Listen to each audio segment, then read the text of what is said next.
What are you talking about, uncle?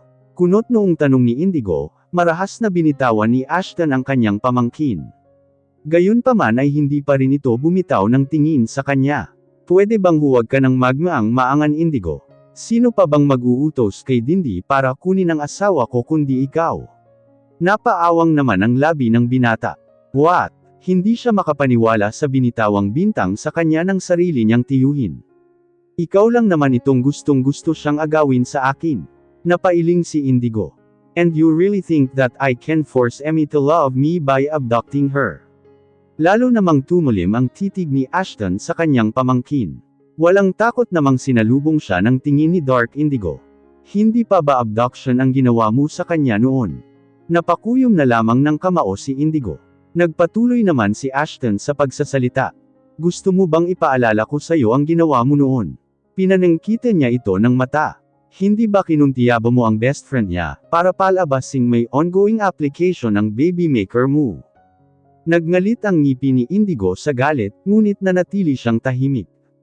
Bilib din naman ako sa galing ng traidor niyang kaibigan, nagawa niyang mapag-apply si Emmy.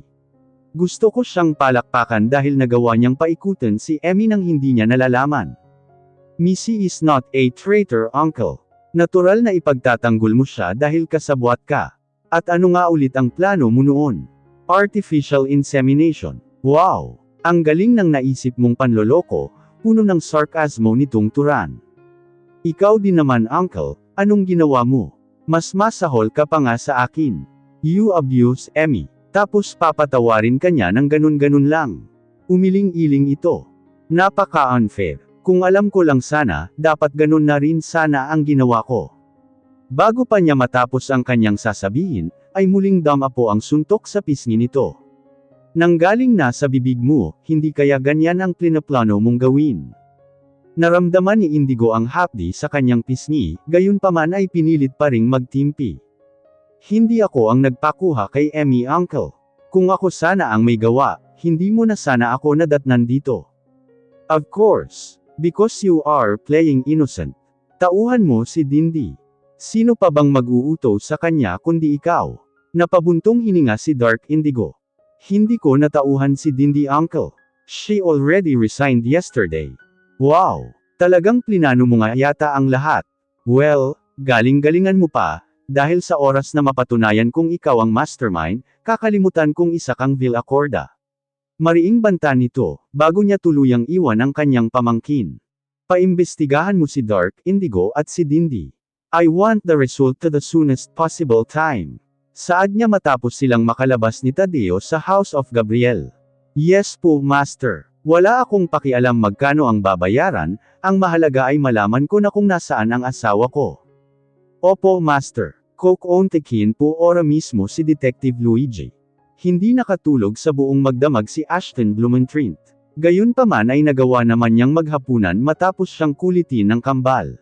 Nag-usisa rin ang mga ito kung nasaan ang kanilang ina, ngunit mabilis namang nasabi ni Tadeo na may pinuntahan lamang si Emmy. Lumipas ang isang araw, ngunit kahit isang mensahe lamang ay walang natanggap si Ashton. Habang tumatagal ay lalong tumitindi ang kanyang kaba. Nandito na po si Detective Luigi, master. Automatiko siyang napatigil sa pagpapabalik-balik ng lakad, at kaagad na napatingin sa pintuan kung saan nagmula ang tinig. Papasukin mo siya, Tadeo. Kinalma niya ang sarili at kaagad na umupo. Iwan mo na muna kami, utos niya kay Tadeo Miguero, nang makita niya ang magkasunod na pagpasok nila ng detective. Kaagad namang tumalima ang kanyang tauhan. Bahagya itong yumukod bago ito umalis ng study room. Siya na rin ang nagsara sa pintuan ng naturang kwarto. Anong natuklasan mo, detective? Yuzisa ni Ashton, matapos makaupo ang detective sa upuang nasa harap ng kanyang mesa. Gaya po ng inutos niyo noon, sir. Inambestigahan ko po kung nasaan si Indigo Villacorda, noong araw na maaksidente ka. What did you found out?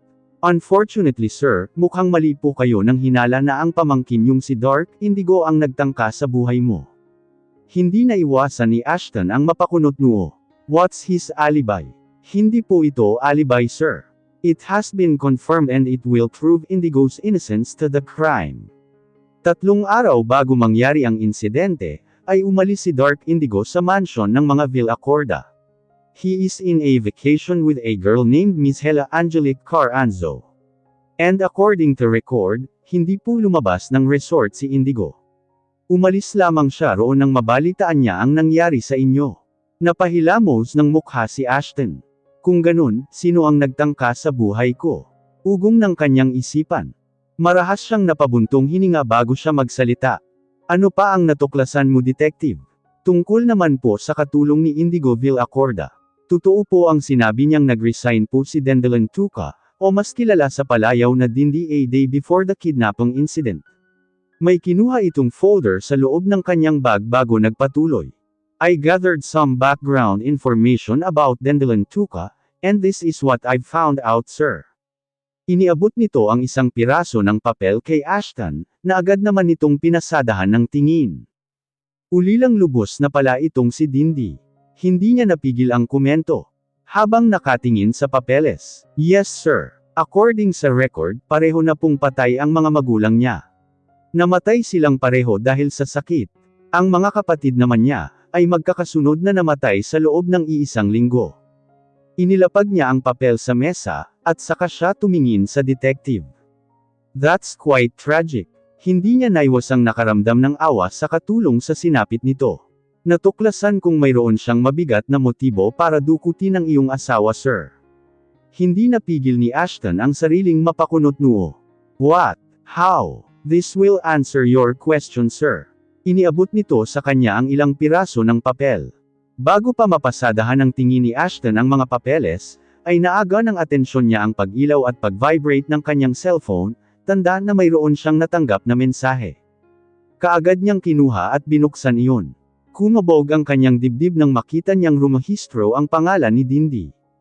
Nang buksan niya ang mensahe, ay tumambad sa kanya ang laman nito, na labis na nagpakabog sa kanyang puso. From, Dindi. Alam kong kilala mo na ngayon kung sino ako. Kung talagang may malasakit ka kay Emmy, paalisan mo na ang detective na yan. Flashback, 10 years ago. Kuya Rigo, sigurado ka ba sa gagawin natin? Hindi na iwasan ni Densyo ang paglabas ng butil-butil niyang pawis sa kanyang noo. Sandali namang siyang binalingan ng kanyang Kuya Rigo na kasabay niyang naglalakad. Ito na lang ang paraan para ipagamot natin si Bunso. Gumuhit naman ang pag-aalinlangan sa mukha ni Densyo. Baka may iba pang paraan, kuya. Magpaka-practical tayo, Densyo. Ito ang pinakamabilis na paraan. Napabuntong hininga siya sa determinasyon ng kanyang kuya. Kutsilyo lang ang meron tayo, kuya. Paano tayo mangha-hold up ng bangko, kung ito lang ang armas natin? Ngunit hindi siya tinapunan ng tingin ni Rigo. Sa halip ay huminto ito sa paglalakad. Itinapat ni Rodrigo ang kanyang hintuturo sa sarili niyang bibig. Kaagad namang natahimik si Densyo, at agad na sinundan ang tingin ng kanyang nakakatandang kapatid. Mula sa di kalayuan ay nakita niya ang isang lalaki at binatilyo. Sa suot na mga ito ay halatang galing ang mga ito sa Buena Pamilya. Mukhang ito na ang sagot sa pangangailangan natin, Densyo. Napalunok naman si Densyo sa tinuran ng kanyang kapatid. Kahit iyong relo lang ng bagets ang makuha natin, ayos na. Hindi siya umimik, ngunit naisip niyang tama ang kanyang kuya. Lalong lumakas ang kanyang loob, nang makita niyang pumasok ang dalawa sa makipot na eskinita. Tara, sundan natin sila, kuya. Wala silang sinayang na sandali. Kaagad nilang sinundan ang dalawa sa kanilang pinasukan. Mga bata, mukhang naligaw kayo ah. Kuha ni Rigo sa kanilang atensyon. Mukha silang rich kid, pre. Una niyang naisip na tawaging pre si Rigo sa halip na kuya. Sumipol pa siya upang maitago ang kanyang kaba. Pasimple rin niyang pinasadahan ang suot ng lalaki na itim na business suit. Sunod nitong sinuri ng tingin ang kasama nitong binatilyo, na nakasuot pa ng school uniform. Aniya sa isip, tama nga ang kanyang kuya, mapapaoperahan na nila ang kapatid nilang may sakit sa puso sa oras na magtagumpay sila. Relo pa lamang ng binata ay halatang milyon na ang halaga. Ganda ng relo mo, bata. Baka pwedeng pa-arbor, pinilit niyang tumawa ng nakakakilabot. Lumapit naman si Rigo sa binatang kakikitaan na ng takot sa mukha. Let's get out of here, Indigo. Hinawakan naman ng lalaking nakasot ang braso ng kanyang pamangkin, at marahang hinila paalis, ngunit mabilis silang hinarang ni Densyo. Hep, sinong nagsabing pwede na kayong umalis? Bago pa makahuma ang kahit sinuman sa kanila, ay lumapit si Rigo sa likuran ni Ashton, at tinutukan ito ng armas sa tagiliran. Ano, papalag ka? Nakita niya ang pagkuyam ng kamao ng lalaki, ngunit hindi siya nagpatinag. Uncle, bulalas ng binatilyo. Ano bata, lalaban ka rin. Gusto mo to? Inamba ni Densyo ng suntok ang binatilyo. Bago pa tuluyang damapo ang kamao niya, ay mabilis siyang sinipa sa tiyan ng lalaking nakasot. Nakaramdam naman na pagkataranta si Rigo. Tila kusang kumilos ang kanyang kamay. Nanlaki na lamang ang kanyang mga mata, nang masaksak niya ang lalaki. Naramdaman niya ang panginginig ng madamo niya ang malapot na likidong damaloy mula sa lalaki. Napalunok siya. Aniya, mas maigi na lang sigurong tapusin nila ang dalawa para walang testigo. Nang ahas ka talagang manlaban ha. Muli niyang tinamaan ang lalaki. Natigilan naman si Densyo sa nakita. Hindi niya inaasahang gagawin iyon ng kanyang kapatid. Uncle, mangiyak-ngiyak na lamang na napahiyaw si Dark Indigo, nang makita niya ang pagbagsak ni Ashton Blumentritt sa lupa, habang sapaw-sapaw nito ang dumudugo niyang tagiliran. Ano bata? Gusto mong tuluyan ko yang kasama mo? Kitang-kita nila ang nahihintukutang mukha ng binatilyo. Yumukod ito at lumuhad na lang siya sa tabi ng kanyang tiyuhin. Bigay mo sakin yan. Hinablot ni Rigo ang kanyang backpack. Noon na rin naalarma si Densyo. Mabilis siyang kumilos upang likumin ang gamit ng dalawa. Ibibigay ko po lahat. Huwag niyo lang pong saktan si Uncle. Good boy naman pala eh. Kung di lang sana pumalag yang uncle mo, edi sana hindi siya nasaktan. Nagpatuloy sila sa pagkapkap sa iba pang gamit ng dalawa, ngunit natigilan sila ng damako ang liwanag sa kinaroroonan nila. Lahat sila ay automatikong napalingon sa pinagmulan ng liwanag. Hoy ano yan ha? Tinig iyon ng isang babae. Nakasabit sa leeg nito ang isang headlight. Ang kanang kamay nito ay may hawak na 2x2 na kahoy na ginamit niya pantukod. Ano yan? Baka gusto niyong i-share. Wala itong katakot-takot na humakbang palapit sa kanila. Nagkatinginan sina Rigo at Densyo, kung tutuusin ay kasing laki at payat lamang ng dalagita ang bunso nilang kapatid. Huwag kang makialam dito ineng, papatulan ka namin kahit babae ka. Wala naman siyang talagang planong patulan ang dalagita. Gusto lang sana niya itong takutin, upang kumaripas na ng takbo. Ngunit nakakailang hakbang pa lamang siya, ay mabilis itong palm ito ng sunod-sunod. Anong ginagawa mo? Muli lang itong palm ito ng palm ito. Bago pa sila makahuma, ay unti-unting bumukas ang ilaw ng lamppost. Parehong natarante sina Rigo at Densyo. Kainis kang bata ka. Lalong nanggigil si Rigo. Hindi niya napigilan ang paghakbang niya palapit sa babae. Tulong. Magnanakaw. Matinis na hiyaw nito. Tulungan niyo kami.